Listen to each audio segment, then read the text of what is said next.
Bonjour Evelyne Héron, tu es formatrice professionnelle, tu as eu une grande carrière de péricultrice et nous ouvrons avec toi trois interviews justement sur le petit enfant. Notre première interview va être d'observer et d'écouter le petit enfant. Notre deuxième interview sera les différentes étapes du développement du cerveau de l'enfant et du coup la naissance de sa personnalité. Et notre dernière rencontre portera sur les grandes étapes du développement du corps de l'enfant. Je te remercie pour ce partage et on va commencer donc sur pourquoi pour toi il est intéressant et important en tant que parent d'observer et d'écouter son enfant. La première chose, c'est d'abord de comprendre qu'est-ce que ça veut dire être parent. C'est la première des choses, c'est-à-dire que être parent, ça veut dire qu'on a conçu un enfant et qu'un enfant est entré dans notre vie. Et devenir parent, c'est vraiment devenir parent, c'est-à-dire que on n'est pas parent parce que l'enfant vient d'arriver, c'est-à-dire qu'il y a tout un rôle qui va se construire au fil du temps et qui n'est pas quelque chose d'inné, c'est-à-dire que ce n'est pas quelque chose qu'on nous a appris, il n'y a pas d'école pour être parent. Et donc, c'est vraiment quelque chose qui va venir nous interpeller parce que quand on accueille un enfant, il y a un certain nombre de choses en nous qui sont déjà inscrites en nous. C'est-à-dire qu'on a notre propre histoire déjà en tant qu'enfant. On a la relation qu'on a eue avec nos parents, c'est-à-dire qu'est-ce qu'on en a retiré de cette relation-là. Et on s'est fait à partir de ça un certain nombre de croyances, on a construit un certain nombre d'idéaux.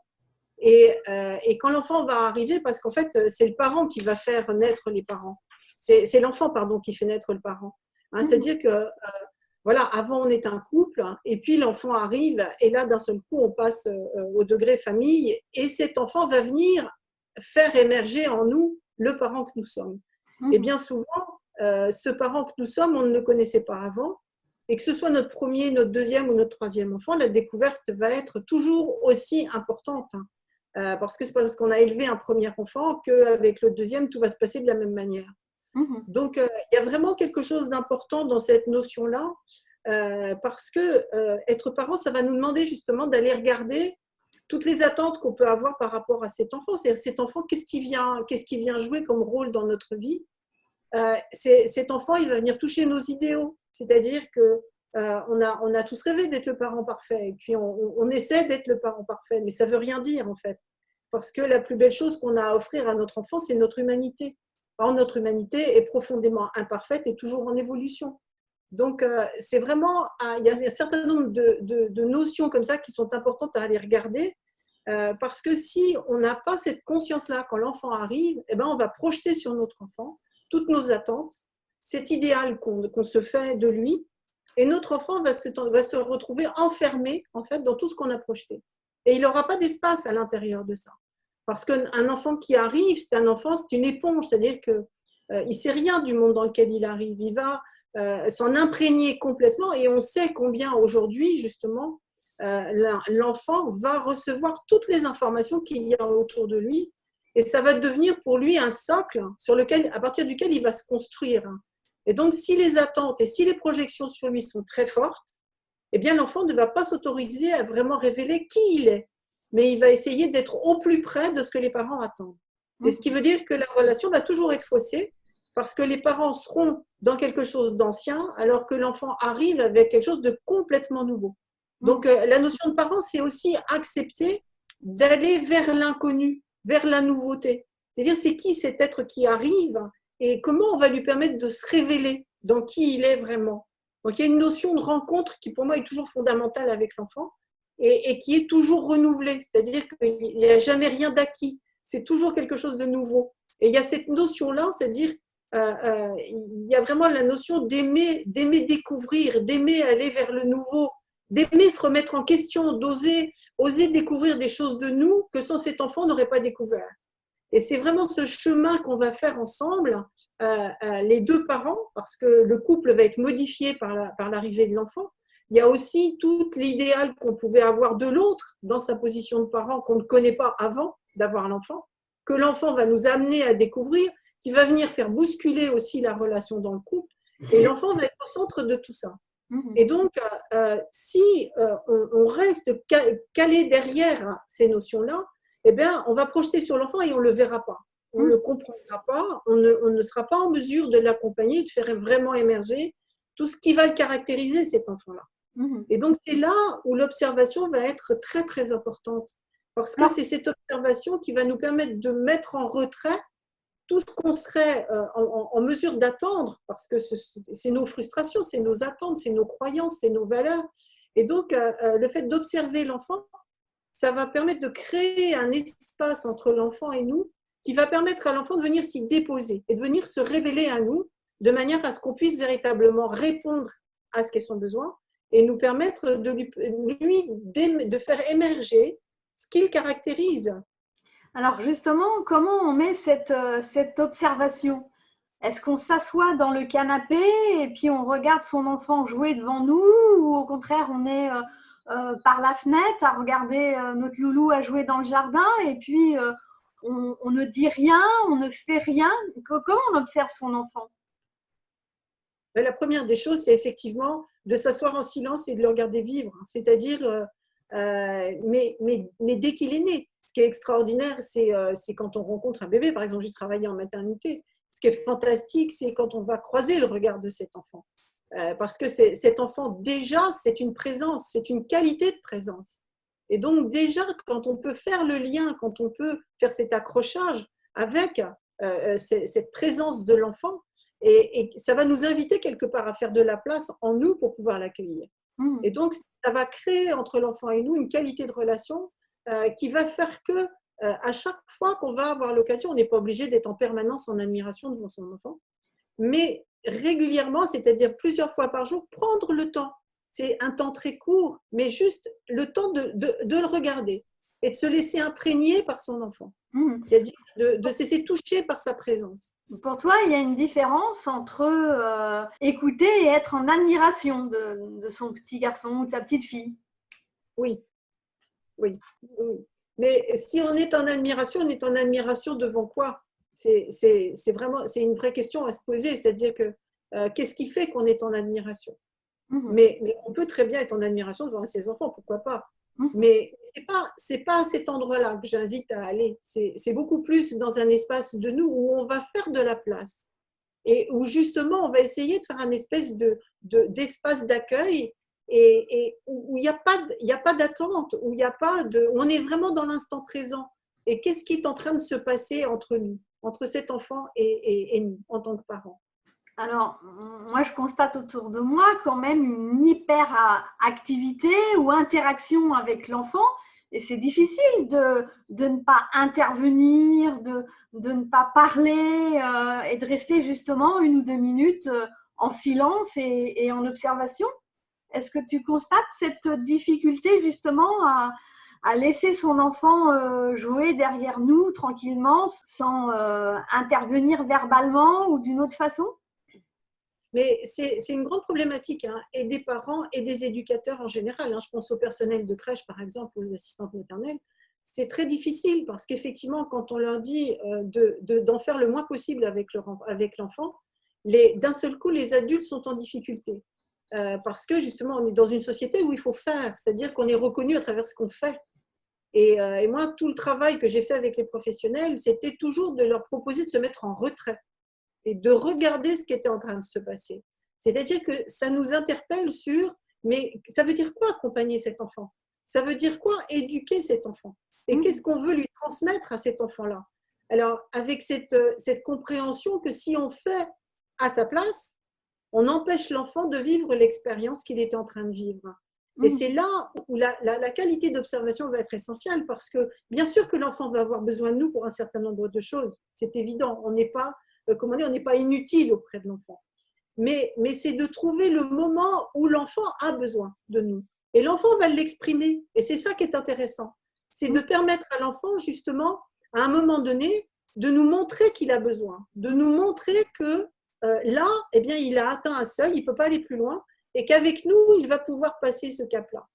Et c'est là où la relation elle est extrêmement riche parce que l'enfant va être complètement attentif à ce qui va se passer entre lui et nous, et où ce qu'on va pouvoir poser comme acte ou comme parole, ça dépend du contexte, l'enfant va complètement s'en imprégner. Et là, ça aura du sens. Et si on intervient à un moment où l'enfant ne vous a rien demandé, ce qui est quand même la plupart du temps le cas, eh bien, on coupe l'enfant dans son élan. C'est-à-dire qu'on l'empêche d'aller au bout de son expérience et on l'empêche d'acquérir quelque chose, lui. C'est difficile parce qu'effectivement, comme tu l'as dit, on est dans une société où on veut devancer les besoins, éviter tout désagrément, surprotéger l'enfant. C'est compliqué cette demande du coup de distance et de lâcher prise. Quels sont le conseil que tu pourrais proposer à un parent justement d'accueillir ce vide, cet espace de silence ou de non-interaction?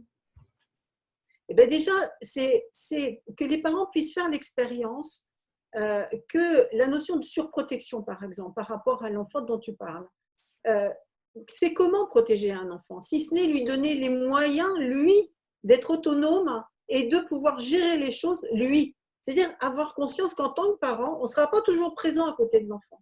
Et que l'enfant, il va avoir, lui, à faire sa place dans ce monde. Et que dans ce monde, il va être confronté à un certain nombre de situations et que face à ces situations-là, eh bien, plus il aura d'outils pour s'adapter et plus il sera sociable et plus il sera mieux, il sera bien vécu dans les groupes et il y trouvera sa place. C'est tout le paradoxe quand on est parent, c'est-à-dire entre être vraiment dans le présent avec l'enfant parce que l'enfant a besoin de notre attention et de notre présence, mais c'est aussi avoir cette capacité d'anticipation et de se dire, mais c'est quoi les qualités que mon enfant a besoin d'avoir développées pour se sentir bien dans sa vie quand il va devenir adulte? C'est quoi les qualités dont peut-être moi j'ai manqué en tant que parent ou peut-être qu'il me manque et de regarder ça, de dire mais et comment je peux l'aider à acquérir ça? Et l'aider à acquérir ça, bien souvent, c'est de le laisser faire. Alors, un petit exemple, par exemple, j'ai ma fille de 5 ans qui met des chaussettes dépareillées ou qui met des chaussettes à l'envers. Éventuellement, je ne dis rien. Si ça ne la dérange pas, il n'y a pas de souci. Et puis, si au bout de 10 minutes de marche, ça pose problème, on s'assoit sur le trottoir et on enlève les chaussettes ou on les remet dans le bon sens. Ce serait ça, éventuellement, de ne pas surintervenir? Absolument. Et ce qui est très intéressant dans l'exemple que tu cites, c'est que ça va permettre à ta fille de vivre l'expérience de ça. C'est-à-dire que, d'une part, elle aura écouté son élan, elle aura fait l'expérience de concrétiser son élan et d'en voir les conséquences. Et c'est important pour un enfant de se rendre compte que l'élan qu'il a eu, la manière qu'il va avoir de le mettre en forme et de le concrétiser, et les conséquences que ça va avoir.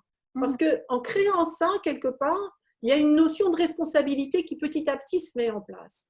Et l'enfant, petit à petit, il va prendre conscience des conséquences de ses actes. Si je fais ça, eh bien la conséquence, ça va être ça.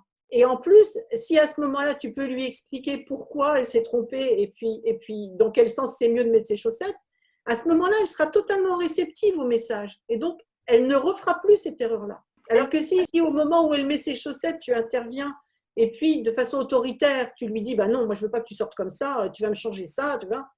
Là, d'un seul coup, son élan à elle, il est bloqué, son expérience, elle peut pas la vivre et elle va le vivre.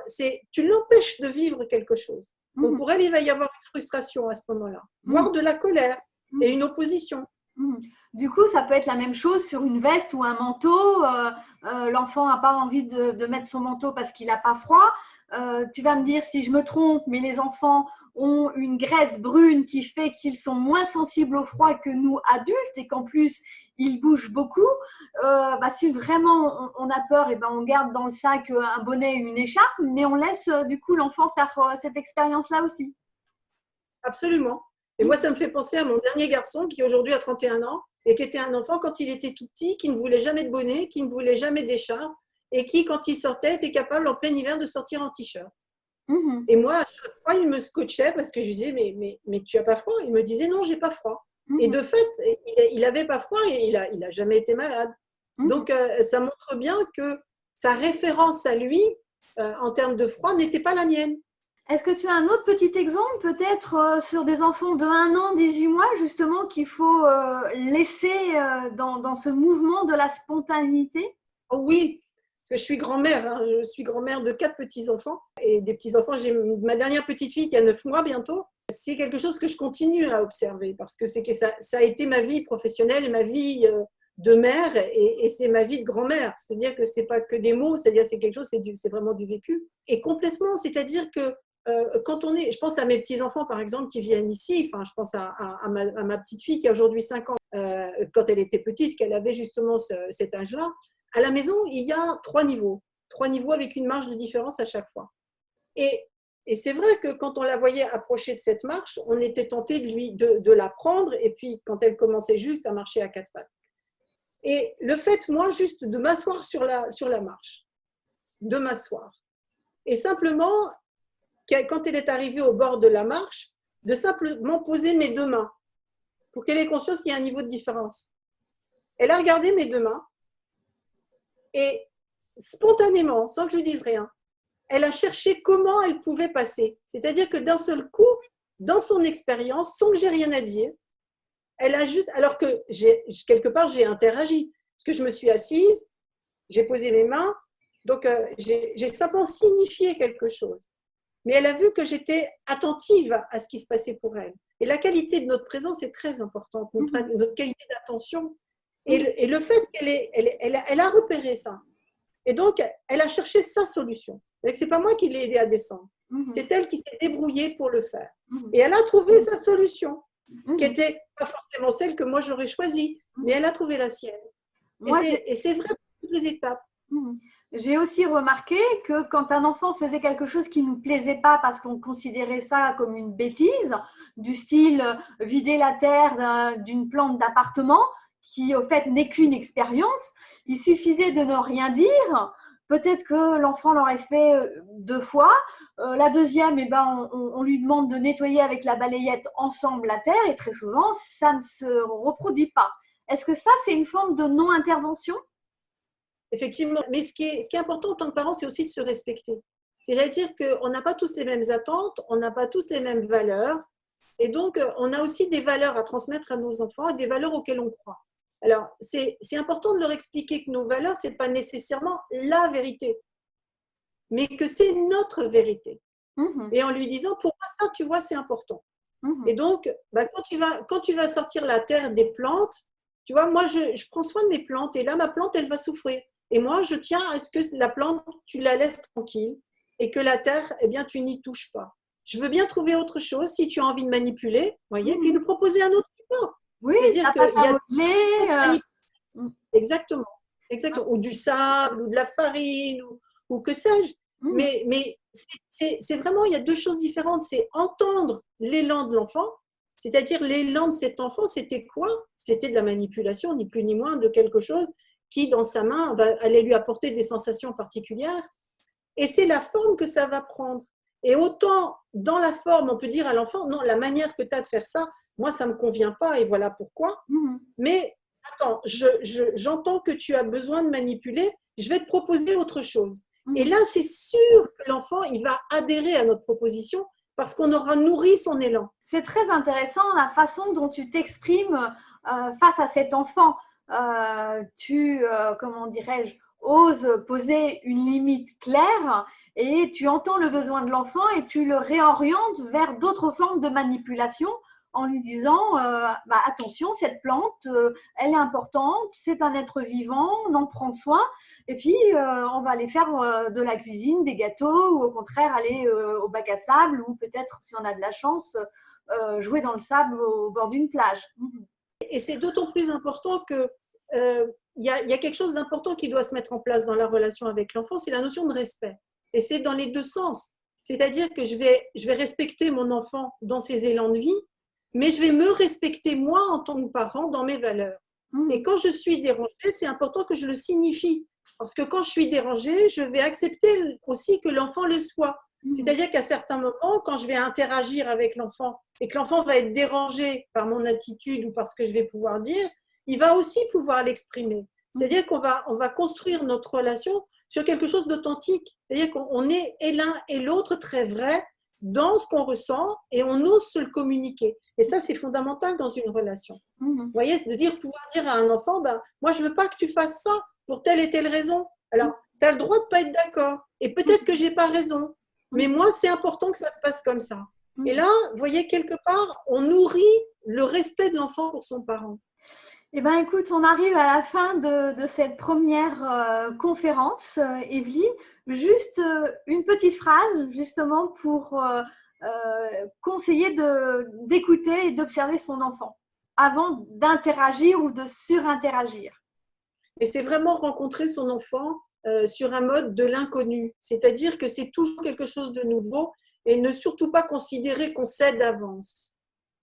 C'est oser cette découverte permanente en se réassurant, c'est-à-dire qu'on fera des erreurs en tant que parent, et tant mieux.